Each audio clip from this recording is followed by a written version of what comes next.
ശാസ്താംകോട്ട BRCയുടെ നേതൃത്വത്തിൽ ചങ്ങാതിക്കൂട്ടം പരിപാടി സംഘടിപ്പിച്ചു. ഗൃഹാധിഷ്ഠിത വിദ്യാഭ്യാസം നടത്തുന്ന കിടപ്പിലായ വിദ്യാർത്ഥികളുടെ വിദ്യാഭ്യാസത്തിനും സാമൂഹിക ഉൾച്ചേർക്കലിനും വേണ്ടി സമഗ്ര ശിക്ഷാ കേരളം സംഘടിപ്പിക്കുന്ന സൗഹൃദ കൂട്ടായ്മയാണ് ചങ്ങാതിക്കൂട്ടം. ഇതിന്റെ ഭാഗമായി ഗൃഹാധിഷ്ഠിത പഠനം നടത്തുന്ന വിദ്യാർത്ഥികളുടെ വീട്ടിൽ അധ്യാപകരും വിദ്യാർത്ഥികളും ഒത്തുചേർന്നു. ശാസ്താംകോട്ട BRCയുടെ നേതൃത്വത്തിൽ ഗൃഹാധിഷ്ഠിത വിദ്യാഭ്യാസം ചെയ്തുവരുന്ന വിദ്യാർത്ഥികളുടെ വീട്ടിൽ അധ്യാപകരും സഹപാഠികളും ഒത്തുചേരുന്ന ഓണച്ചങ്ങാതി കൂട്ടായ്മയ്ക്കാണ് തുടക്കമായത്.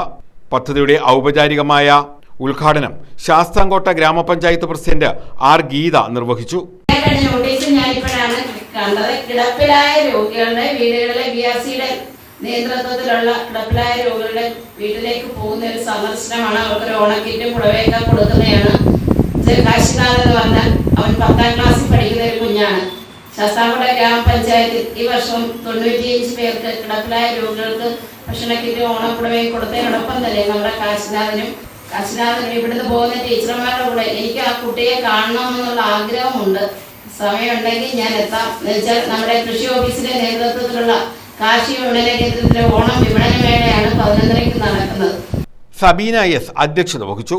പഞ്ചായത്ത് അംഗം M. Rajani, Bushra J, ലീനാസ്കറിയ, Santhosh Kumar, Roshin M. Nair, Ranjith എന്നിവർ പങ്കെടുത്തു. News bureau, Sasthamkotta.